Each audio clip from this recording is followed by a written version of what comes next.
Dios los bendiga, los saludo desde Medellín, siendo 16 de octubre del 2024. Les tengo la enseñanza número 90, oración a Jehová de los ejércitos. Es acerca de Ana, de su familia. La primera parte. Bueno, ¿qué vamos a ver hoy? En la introducción estudiaremos sobre la palabra esterilidad en la Biblia. B. La historia de un hombre respetuoso de Dios y su familia y cómo Ana superó su obstáculo para llegar a ser madre. C. Definiciones sobre tabernáculo, expiación, amargura, qué hay que hacer, qué es hacer un voto, ¿sí? ¿Qué quiere decir dedicar un hijo a Dios? Y el resumen de la estrategia que tuvo Ana para superar su situación adversa. Si te gusta este contenido, suscríbete, toca la campana. Bueno, en la introducción, como el relato a continuación está relacionado con una mujer estéril, entonces entraré a compartir lo que significa en el Antiguo Testamento para una mujer esta condición. ¿Qué es esterilidad? Según el diccionario bíblico de Holman, es término utilizado para describir a una mujer que no puede dar a luz. Por ejemplo, les tengo 6. Sarai, esposa de Abraham. Rebeca, bueno, eso está en Génesis 11:30. Rebeca, esposa de Isaac. Génesis 25:21. Raquel, esposa de Jacob. Génesis 29:31. Ahí uno puede ver Abraham, Isaac y Jacob. Interesante, ¿no? La esposa de Manoa, quienes fueron los padres de Sansón. Jueces 13:2. Ana, esposa del Cana, primera de Samuel 1:5, que es la del día de hoy, y Elizabeth, esposa del sacerdote Zacarías, en Lucas 1:7 y 36. También se traduce, entre comillas, como sola. Isaías 49:21, entre comillas, desolada. 2 Samuel 13:20, entre comillas, desamparada. Isaías 54:1 o como cuerpo muerto. ¿Se acuerdan de Abraham? Romanos 4:19. La esterilidad se consideraba maldición de Dios. Génesis 16:2, 20:18, primera de Samuel 1:5, lo cual explica la declaración de Elizabeth en cuanto a que Dios le había quitado, entre comillas, la afrenta entre los hombres. Es decir, que era pecadora y estaba bajo la maldición de Dios, tal como lo evidencia su esterilidad en Lucas 1:25. El dar a luz hijos es señal de la gracia y el favor de Dios para con su pueblo escogido. Bueno, ahora sí entramos a oración a Jehová de los ejércitos. Se trata de la familia del Cana. Él era un hombre respetuoso de Dios. Primera de Samuel 1-3. Tenía dos mujeres, el nombre de una era Ana y el de la otra era Penina. Y Penina tenía hijos y Ana no los tenía. Y todos los años aquel varón subía de su ciudad para adorar y para ofrecer sacrificios a Jehová de los ejércitos. Subía de su ciudad para adorar. Adoraban en el tabernáculo o casa de Dios. Para ofrecer sacrificios a Jehová de los ejércitos en Silo, donde estaban dos hijos de Eli, Omni y Finés, sacerdotes de Jehová. O sea, eran 3 sacerdotes ahí, papá y dos muchos jóvenes. Bueno, voy a abrir un paréntesis, ¿sí? Que Jehová de los ejércitos. Sabemos que un ejército es una congregación de personas organizadas para la guerra. Llámese ejército, milicia, tropa, etc. Sabemos que donde no hay orden, entonces hay caos. Con Dios a la cabeza, todo funciona. Esto se llama respeto y sujeción y es de cada uno, ¿sí? Nadie lo puede hacer por otra persona. Ese respeto y esa sujeción a la cabeza. Bueno, Jehová de los ejércitos, Dios está en campaña con nosotros a la cabeza. Bueno, ¿dónde era Silo? Estaba ubicado aproximadamente a 48 kilómetros al norte de Jerusalén. Allí se encontraba el arca del tabernáculo de Israel, Josué 18:1. Bueno, ¿qué es el tabernáculo? Es una tienda sagrada o santuario portátil y provisorio donde se reunía con su pueblo. Éxodo 33, 7 al 10.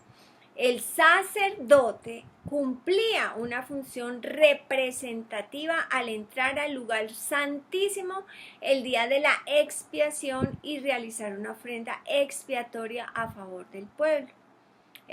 Ahí él iba a presentar a favor del individuo y de cada uno de ellos una ofrenda por los pecados de la gente. ¿Qué es expiación? Bueno, cuando uno pide perdón, ¿cierto? A Dios uno se esfuerza por no seguirla embarrando, ¿cierto? Porque pues yo puedo pecar y seguir pidiendo perdón, pero no hago nada para no seguirla embarrando. ¿Qué es expiación? Es la palabra kafar, es cubrir.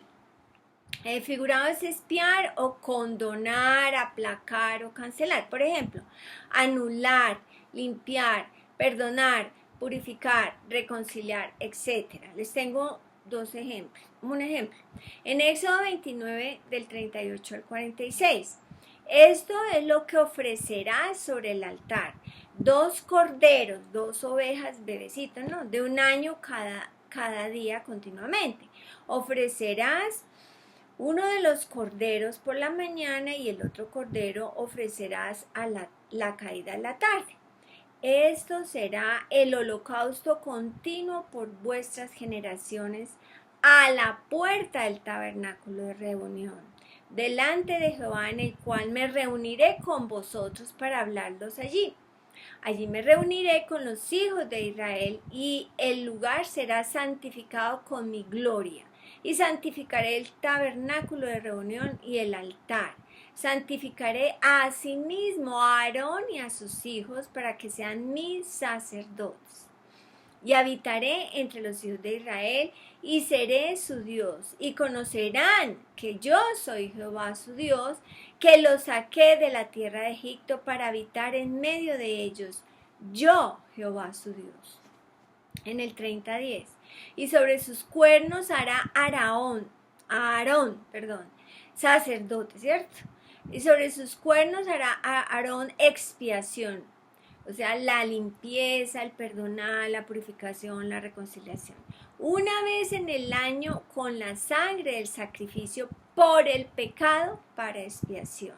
Una vez en el año hará expiación sobre él por vuestras generaciones. Será muy santo a Jehová. Vea, todo esto era muy sagrado. Pero en la parte B de este estudio sobre la familia del Elcana y Ana, vamos a ver qué va a pasar allí. Bueno, en el futuro Jesucristo sería el Cordero de Dios, que quitaría el pecado del mundo, como lo dijo Juan el Bautista en Juan 1:29. Cierro paréntesis. Sigamos con la historia de 1 Samuel. Les voy a leer del 4 al 11, del 15 al 21. Del 4 al 7 arranquemos. Y cuando llegaba el día en que Elcana ofrecía sacrificio, daba a Ana, su mujer, y a todos sus hijos y a todas sus hijas, plural, ¿no? A cada uno su parte, su porción. Versículo 5. Pero Ana daba una parte escogida porque amaba a Ana, aunque Jehová no le había concedido tener hijos. Y su rival la irritaba enojándola y entristeciéndola porque Jehová no le había concedido tener hijos. Bueno, aquí vemos que la influencia de Penina sobre Ana era ira, enojo, tristeza. ¡Wow! Versículo 7. Así hacía cada año. ¡Wow! Cuando subía a la casa de Jehová la irritaba así, por lo cual Ana lloraba y no comía. Qué ambiente tan negativo para vivir cualquier persona, ¿no? Asumo, digamos que 8 años, ¿sí? Pues la escritura no dice cuántos hijos tenía Penina. Supongamos, eran 2 hijos y 2 hijas, ¿sí? Este tiempo, calculando, sería aproximadamente 9 meses para el embarazo y su primer año de crianza. Si eran 4 hijos, aproximadamente sería 2 años por cada hijo, en total 8. Entonces este tiempo para Ana era muy cruel, pues dice, su rival la irritaba enojándole y entristeciéndole porque Jehová no le había concedido tener hijos. Esto pues sin contar en su diario vivir como su rival y los hijos bajo el mismo techo, ¿no? Bueno, Penina le reforzaba la idea de su esterilidad, le amargaba la vida, además de creer que el hecho de no tener hijos era como si Dios le hubiera quitado la bendición. ¡Wow! ¡Qué cantidad de cosas le pasaban a Ana por su cabeza, ¿no?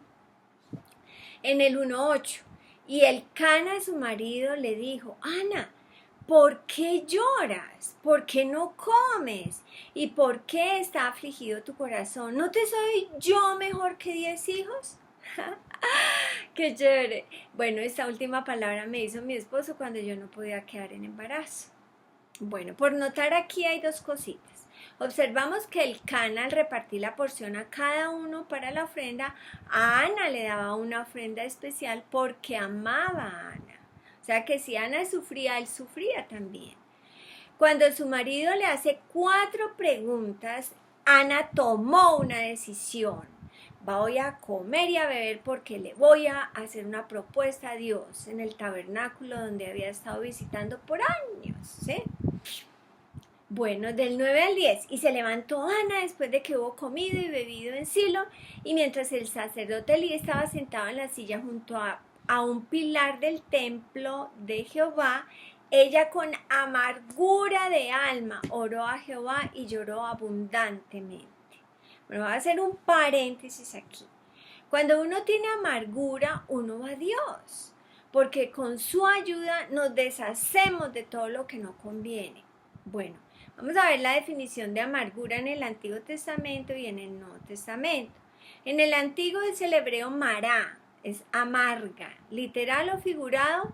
Bueno, como sustantivo es amargura, como adjetivo amargamente, amargo, colérico y cruel. ¡Wow! Cuando yo era bien rencorosa, bien amarga, yo era a veces dura con la gente. Tenaz. Pero ¿qué pasa cuando por meses o años vamos acumulando esa amargura? Nos privamos de la gracia de Dios, porque la amargura estorba, atormenta, causa disturbio y además contaminamos a la gente que está a nuestro alrededor. Bueno, eso lo vamos a ver ahorita. Amargura en el Nuevo Testamento es el griego picría. Son 4 usos, así que les presentaré 3. En Hechos 8:23, su contexto anterior y posterior.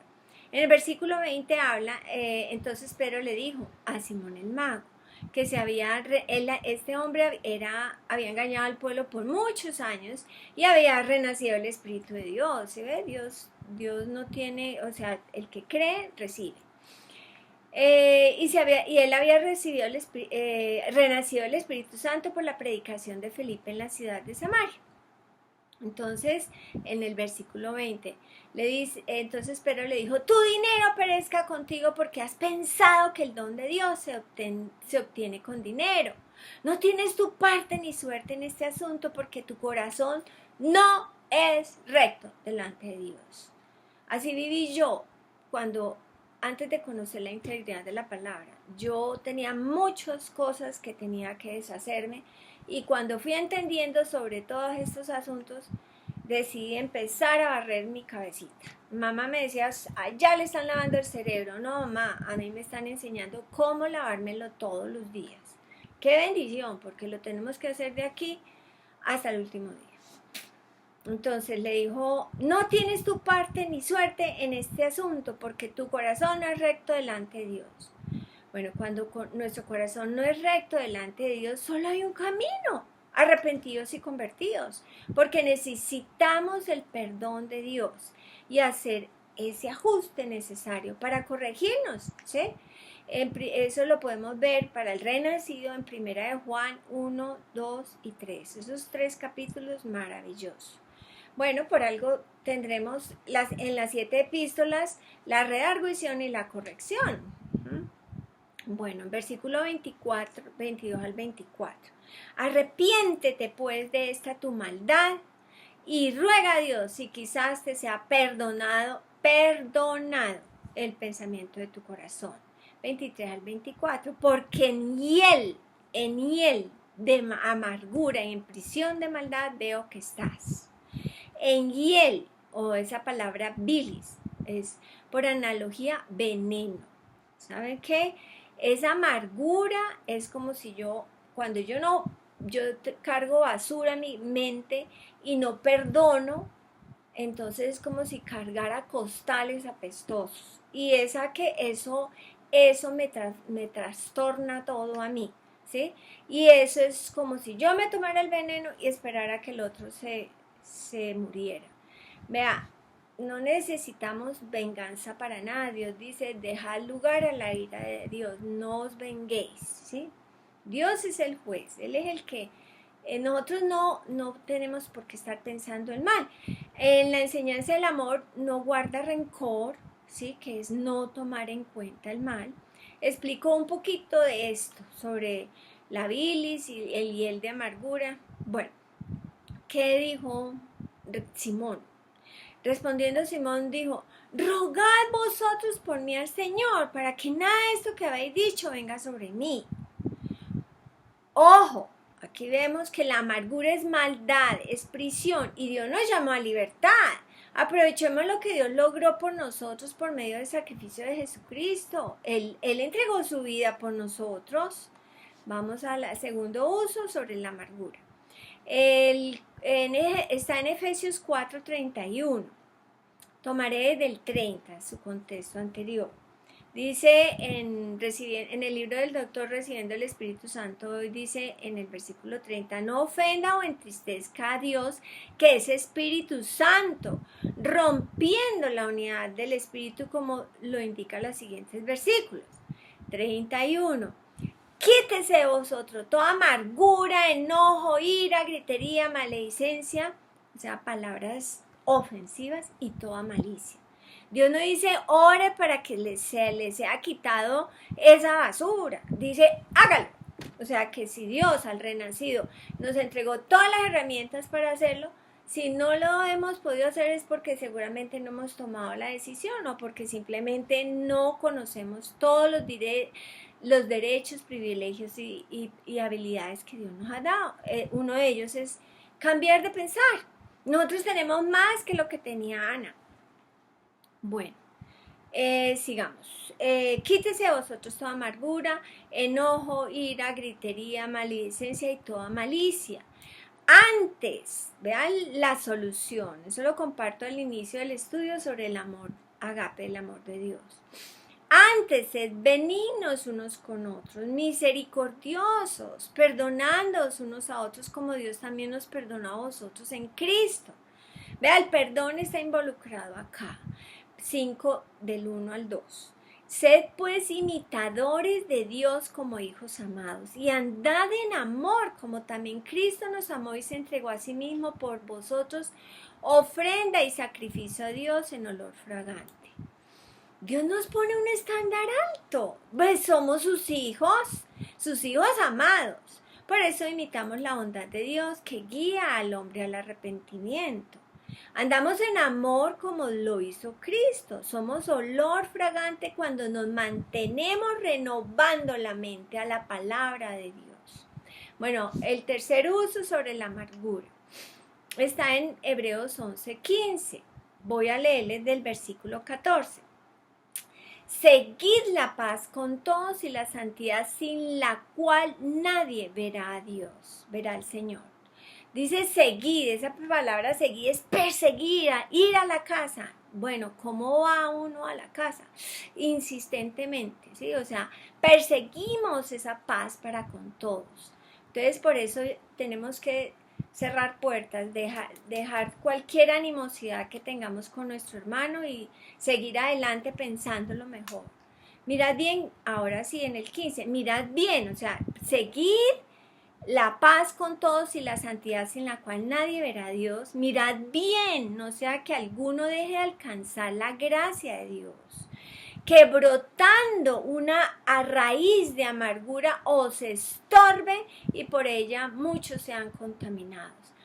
o se estorben. Ahorita vemos algo de eso. Bueno, ¿cómo está en el texto griego? Vigilando de continuo para que nadie esté falto de la gracia. Vea tan importante la gracia de Dios. No sea que alguna raíz de amargura hacia arriba brotando cause disturbios y mediante ella sean contaminados los demás. Me contamino y contamino al que esté a mi alrededor. Estorbar, esa palabra estorbar es enocleo. Hay solo dos usos, el otro está en Lucas 6, 18. Ojo al parche. Y los que habían sido atormentados, esa es la palabra amargura, ¿sí? Esa es la palabra estorbar, porque la raíz de amargura estorba. Entonces, ese uso de estorbar es atormentar. Los que habían sido atormentados de espíritus inmundos eran sanados. Repito, el deseo de Dios es sanación, es liberación. Así como un espíritu inmundo atormenta, asimismo lo hace la amargura en el corazón de la gente. Cerremos paréntesis. Sigamos con 1 Samuel 1:11. En el 1:11 hay una solución bellísima, una acción porque la solución antes la tomó Ana al ir al Señor a hablarle en oración. En el 1:11 hay dos figuras, o sea que esta parte es muy importante. E hizo voto, hizo promesa diciendo Jehová de los ejércitos, ¿sí?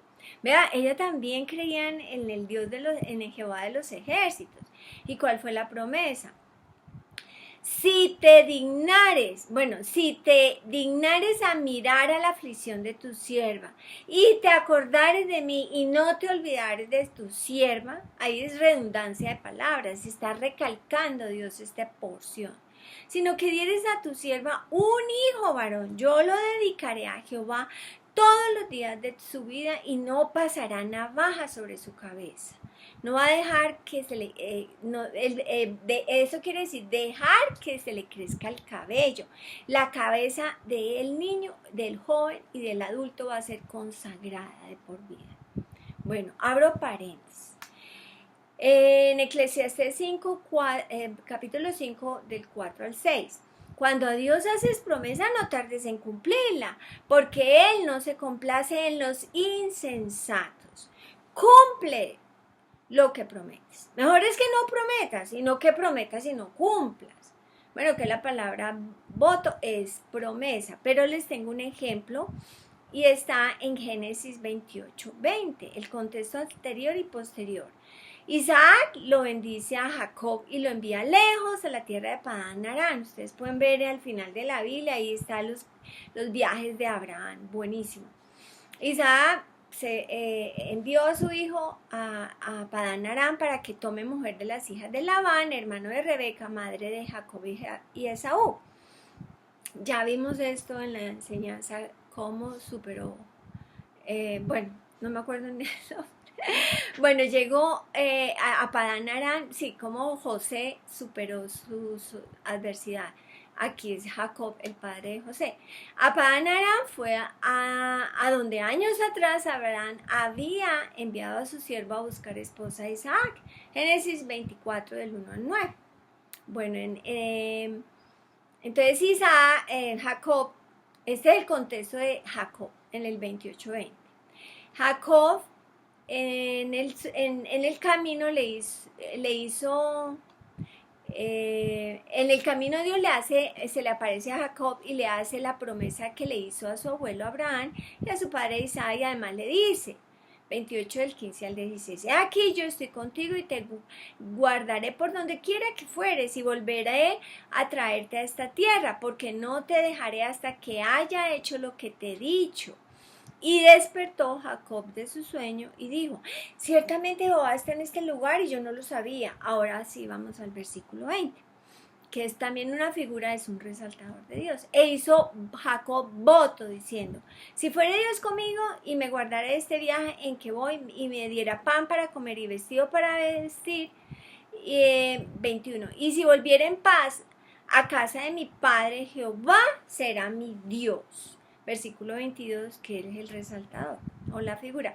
Y esta piedra que he puesto por señal será casa de Dios. Y todo lo que me dieres, el diezmo, apartaré para ti. Pues, mejor dicho, cuando Jacob iba a buscar su esposa, después que Dios se le presentó en sueños como el Dios de Abraham, el Dios de Isaac, y habiéndole dado la promesa que él le había hecho, entonces su respuesta fue hacer voto. Qué chévere, ¿no? Bueno, vamos a ver qué es dedicar un hijo a Jehová. La palabra dedicar es natán, es dar, usado con gran latitud de aplicaciones, poner, hacer, etc. Es abandonar, ceder, conceder, confiar, negociar, ofrecer, permitir, suministrar, etc. Por ejemplo, en Levítico 22, 1 al 2, habló Jehová a Moisés diciendo: di a Aarón y a sus hijos que se abstengan de las cosas santas que los hijos de Israel me han dedicado y no profanen mi santo nombre. Yo, Jehová.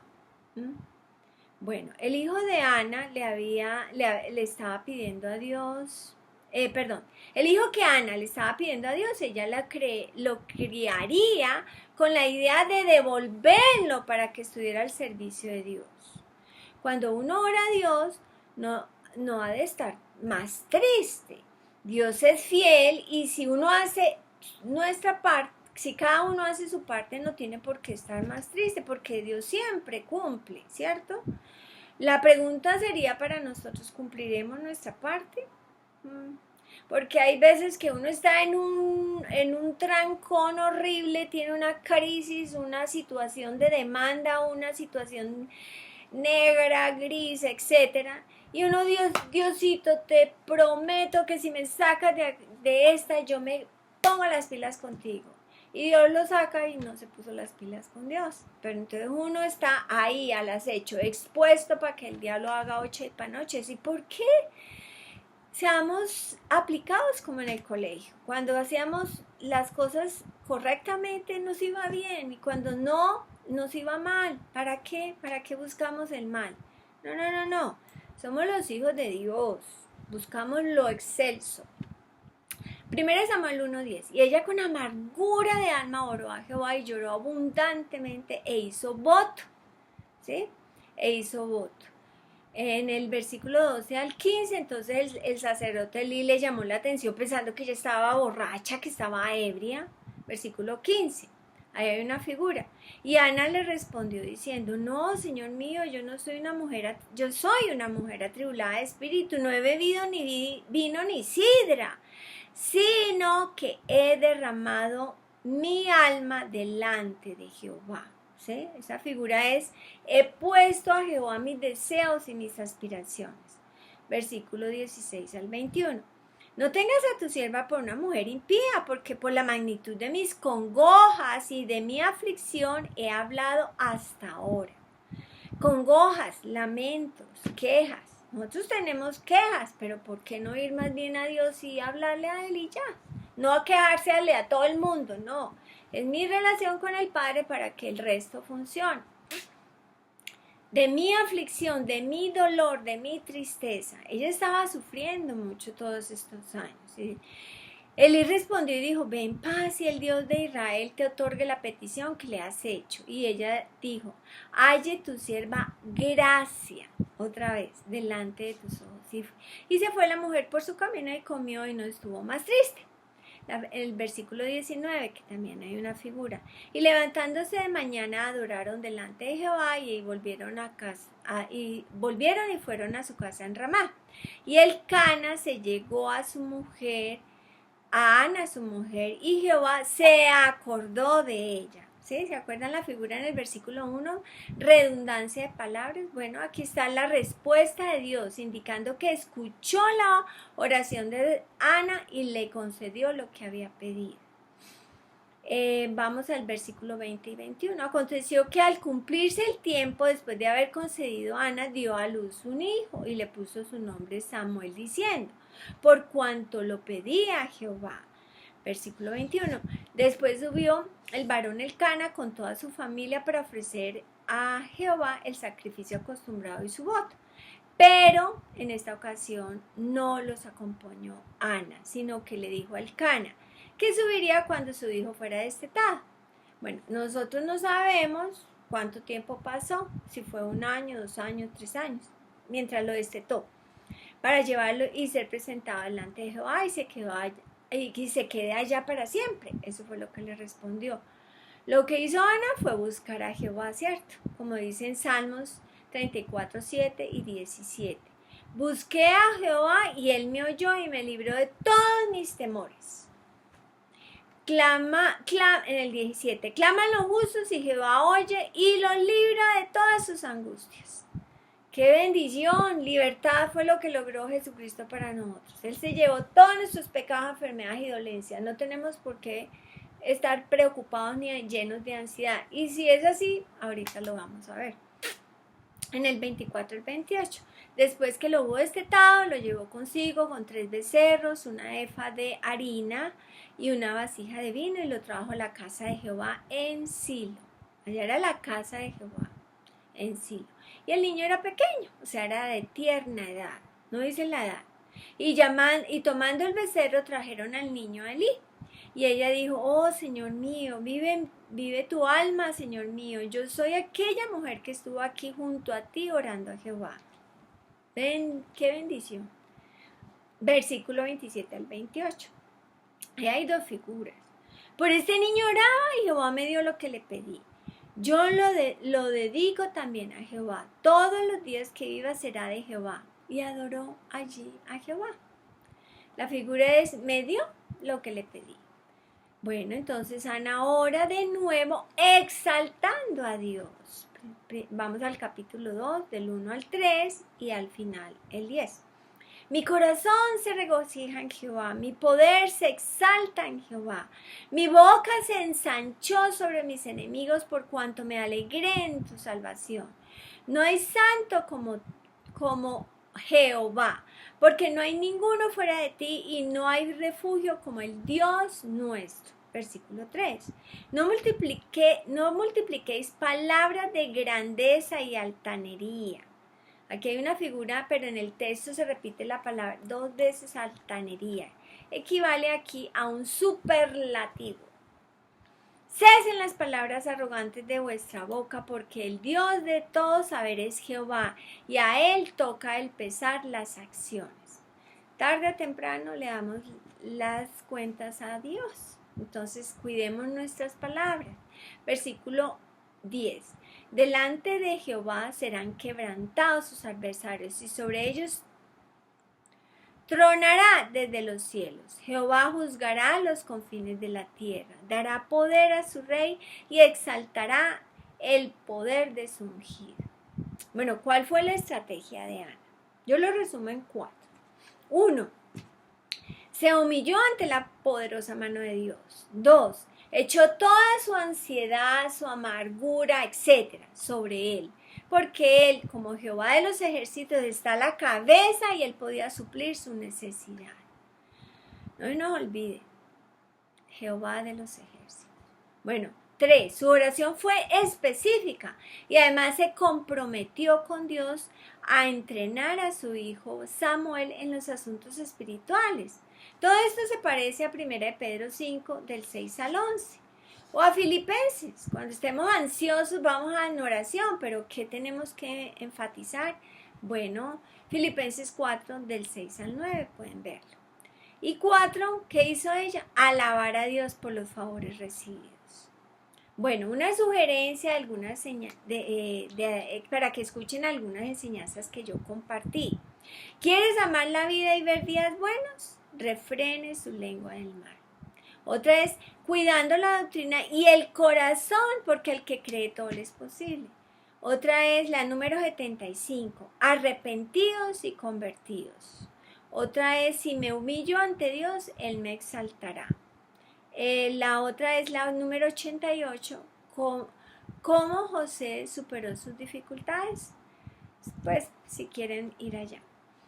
Bueno, hablando del sitio de oración, comento. Así como Elcana y Ana Y toda su familia subía a Silo, al norte de Jerusalén, para adorar y ofrecer sacrificios a Dios de los ejércitos. Asimismo, José y María, con el niño Jesús y los demás judíos, iban todos los años al templo a Jerusalén para celebrar la fiesta de la Pascua. Así que todos los asuntos espirituales se ofrecían antes en el tabernáculo, luego en el templo. Bueno, ahora en esta época de gracia, nosotros, la iglesia, somos la morada de Dios en el Espíritu. Los que quieran pueden escuchar la enseñanza, la adoración espiritual que el Padre busca. Así que andamos de acuerdo a la palabra de Dios, evidenciando la nueva manifestación de Espíritu Santo, manifestando el amor de Dios, entonces vamos a vivir esa vida victoriosa. Bueno, Dios la hizo disponible por medio de Jesucristo para nosotros. Vea, hay 10 nombres redentores de Jehová y uno de ellos es Jehová de los ejércitos. Dios está en campaña con nosotros a la cabeza. Como dije al comienzo, un ejército es una concentración de personas organizadas para la guerra. Se tienen estrategias para la defensa. Sabemos que donde no hay orden, entonces hay caos. Con Dios a la cabeza, todo funciona. Vea, Dios tiene el control en nuestras vidas cuando no lo limitamos, cuando obedecemos su palabra, cuando miramos con diligencia cómo andar. Pues tomó la decisión Ana de pedir ayuda al Dios de los ejércitos. Y eso lo hizo por respeto, por amor y sujeción, y eso se evidenció en su vida. Su historia cambió, su estrategia fue ir a Dios en oración, dejando de un lado la amargura que obstaculizaba la gracia de Dios sobre su vida, y con la promesa que le hizo a Dios estuvo dispuesta a entregar a Dios el hijo que tanto anhelaba. Y Dios le multiplicó la bendición al concederle 3 hijos más y 2 hijas. Pueden verlo en 2, versículo 21. Dios nos da más abundantemente lo que pedimos o entendemos, como sabemos de Efesios 3:20. Y Ana le llevaba en cada año le llevaba a Samuel una túnica pequeña. Pues según como iba creciendo, ¿no? 2 Samuel del 18, 1 Samuel 2 del 18 al 19. Por eso cada día nos fortalecemos en el Señor y en el poder de su fuerza, vistiéndonos de la armadura de Dios para poder estar firmes contra las acechanzas del diablo. Esa palabra acechanzas es metodea, artimañas. Eso se ve en Efesios 6, del 10 al 11. Vamos para el 12 y el 13. Porque no tenemos lucha contra sangre y carne, sino contra principados, contra potestades, contra los gobernadores de las tinieblas de este siglo, contra huestes espirituales de maldad en las regiones celestes. O como dice en 2 Corintios 10, del 3 al 5. Pues aunque andamos en la carne, no militamos según la carne, porque las armas de nuestra milicia no son carnales, sino poderosas en Dios para destrucción de fortalezas. Así como la envidia de los hermanos de José y toda esa injusticia que vivió José, él luego pudo reinar. Esa fortaleza cayó. Así como Jesucristo, por el gozo puesto delante de él, soportó la cruz, menospreciando la vergüenza que significaba morir en la cruz, y se sentó a la diestra del trono de Dios. Bueno, así también nosotros reinamos en Cristo. ¿Cómo? Derribando argumentos y toda altivez que se levanta contra el conocimiento de Dios y llevando cautivo todo pensamiento a la obediencia a Cristo. Bueno, les voy a compartir una anécdota. Una vez Mario y yo, cuando cumplimos 3 años de casados, decidimos encargar un bebé. Pasaron meses y un año y nada. Entonces visitamos al médico y él me pidió que sacáramos exámenes para saber quién era el del problema. Pero mi esposo sugirió que más bien fuéramos a la Biblia para estudiar sobre el tema. ¿Por qué? Porque para Dios no hay nada imposible. Ahí están las soluciones. En la ciencia puede estar solo la raíz del problema, pero nos interesaban las soluciones. Bueno, entonces, ¿qué pasó? Nos ocupamos en fortalecer nuestros corazones con la palabra de Dios Y descubrimos en la Biblia que algunos servidores de Dios, sus esposas eran estériles. Y por respeto a Dios lo buscaron en oración y Dios los bendijo con hijos. Vea, aún Abraham oró a Dios por el rey Abimelech, Dios lo sanó a su mujer y a sus siervas y tuvieron hijos. Pueden verlo en Génesis 20:17. Bueno, ¿qué pasó con la situación mía? Mi esposo y yo tomamos como nuestra propia la responsabilidad de creer las promesas de Dios para poder ser padres. Le pedimos a Dios un hijo varón, quien sería dedicado a Dios y le colocaríamos por nombre Samuel. Lo mismo que le pasó a Ana, la esposa del Cana. Entonces, quedé en embarazo, pero resulta que al estar en el tercer mes de embarazo y al hacerme unos exámenes, indicaba que yo tenía toxoplasmosis y que esa enfermedad iría a deformar el feto. Así que me sugirió abortar. ¿Qué? Yo le dije, yo no tengo nada, se lo voy a demostrar. Bueno, entre más me explicaba él lo delicado de la situación, mi fe venía como en picada. ¡Wow! Necesito hablar con mi esposo, necesito hablar con un creyente. Bueno, al ver que no pude conseguir a mi esposo, me comuniqué con mi madrina de bodas, llamada Pina Cuervo, Josefina. Me dijo que no importaba lo que la ciencia dijera, que lo más importante era lo que Dios decía y me trajo a colación el Proverbios 10:22.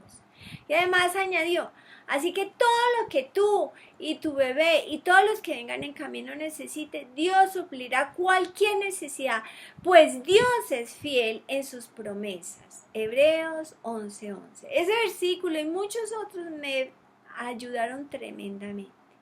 Entonces Mario y yo oramos a Dios y de nuevo Dios escuchó nuestra oración respondiendo con milagros, señales y maravillas.